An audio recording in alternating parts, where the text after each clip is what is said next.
Hi, it's Florian, and in this video I'm going to talk about the 7 mistakes that people make when they apply in Germany or Europe as a foreigner. So if you come from India, Pakistan, the Iran or the Arabic world, then it might be something that you're interested in.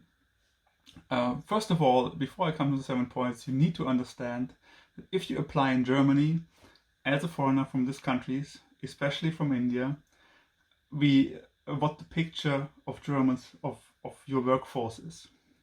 Usually we see you as some kind of consultant country, so you put workload that you cannot achieve with your own team, but which is not your core knowledge to India or to Pakistan to get it done. Because you don't want to use your expensive resources, you want to use the best cost resources that you get from these countries to do this kind of work. But it's never the core knowledge that you give to India. It's never something that you want to keep in the company. It's something that needs to be done, like a user interface or whatever. That is not core for your business. And with that in mind, people often have no idea what to do if they apply to Germany. So currently I have a few open positions, and I get a lot of applications, and most of them actually are currently from India, from Pakistan, and from the Iran and the Arabic countries. That's why I make this video.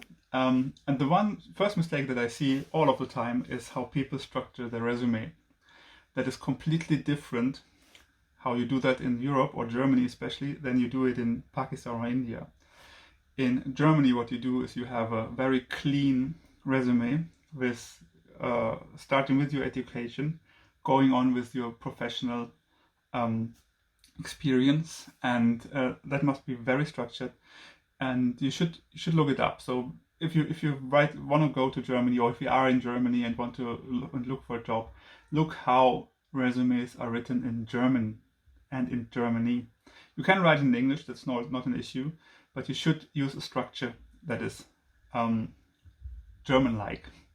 And you also should look at your picture, at the photo that you send with your resume.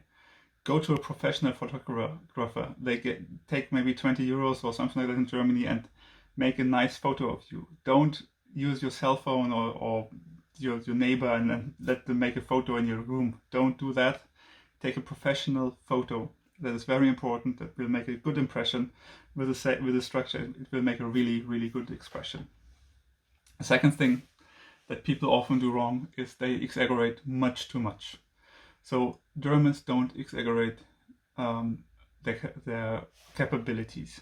They never do that, or they should not do that, because it's deemed as being not honest. So dishonesty is something that you imply if you say I'm an expert at this and this and this and this. And if you just leave university, people know you are not an expert at anything. So you don't need to write it in your resume. You don't need to exaggerate. You don't need to say that you're an expert in C++ when you've maybe just had an internship for 2 weeks. That doesn't make you an expert. Or if you say I led a team of 3 engineers developing some kind of code, and you refer to having a lab at the university with 3 others. That is all that are things that are actually read, and that is completely not okay. You should not do that, because you won't get invited if you exaggerate too much. And if you're invited, people will ask you about that, and they will find out that you basically lied. That is what Germans would call it. It's not exaggeration, it's a lie. And you should avoid that. So be clear. If you are from university, it's not bad if you say I'm just a beginner at this and maybe intermediate at that. Don't exaggerate too much. Second thing you should keep in mind. The third thing, you should be clear about your goals. And in Germany, you usually have some kind of motivation letter that you send with your resume, and this motivation letter should really state your motivation. It should state. You shouldn't just give another resume. You should say, why do I want to work for this company? What do I bring to this company? What are the things that I really can do? What I want to learn? what benefit can I bring to the company if I work there?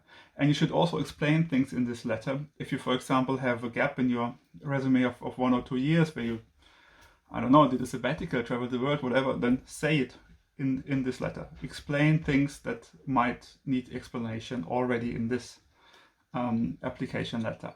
So that's the third thing you should do. The fourth thing is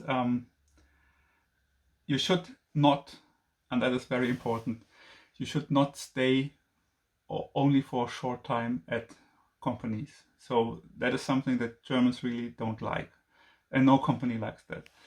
If you stay somewhere, if you apply for a job, you need to be very clear that you want to stay for a longer period of time and not just for 1 or 2 years. That is something that often the CV already implies, because you have a lot of short stays, and you need to keep in mind that the German economy is that good because we have experts in our companies who do the stuff they do for a very long time. So if you want to work for a company, they would like you to work there for 5 years or for 10 years and not for 1 or 2 years. And that's also good for you, because if you work for 5 or 10 years in the field, let's say you're an analog designer or you're a C++ programmer, and you do the same stuff for 5 years, then you are an expert, and then you will have no issue whatsoever to find another job in the same field. So your salary will increase immensely if you did that, and your chances also increase immensely. So staying long at a company is something that you really should do, and that you really also should let your CV reflect, or even the interviews reflect. Very important. Another thing that I often see is language. So some people who apply and they go then to an interview, I usually try if they speak German or how well they speak German, especially if they studied in Germany, which is also true for a lot of people who come to Germany from another country, study here, and then try to apply for a job because they can, and they can get a work allowance here. And they don't speak German. So they are here for 3 years or for 5 years and they don't speak German. You can't even have an easy conversation with you. And that implies to me that you are not interested. It implies that you're not interested in staying and that you're not interested in Germany at all. Maybe you're interested in the money or in whatever, but you're not interested in Germany. So you should always learn German. And if you want to work in Germany, learn German. I would do the same if I would want to work in another country and stay there for some time. You need to learn the language. You cannot just speak English with your colleagues. It will work, but it's not something that we really cherish. Learn German. Tip number 6. And tip number 7 is be prepared. So what I expect from someone who goes to an interview is that he prepares for this interview. And preparing means knowing about the company where you apply, knowing what salary you can ask for, knowing the products, researching stuff about what the company did in the past, what they are currently doing, and also having questions prepared. When I ask you, do we have any questions to us? You should have questions. And questions that maybe are not on our website or whatever. So preparation is very important. So these are the 7 things you should know. Be prepared. If you have any questions, you can write them in the comments. I try to answer. Maybe if you don't know where to find these CVs, how to do all of that, just ask. Maybe I do another video, maybe I answer you. If you like this video, give us a thumbs up. If you like the channel, please subscribe, and have a good day and a good time, and good luck with your career. Bye.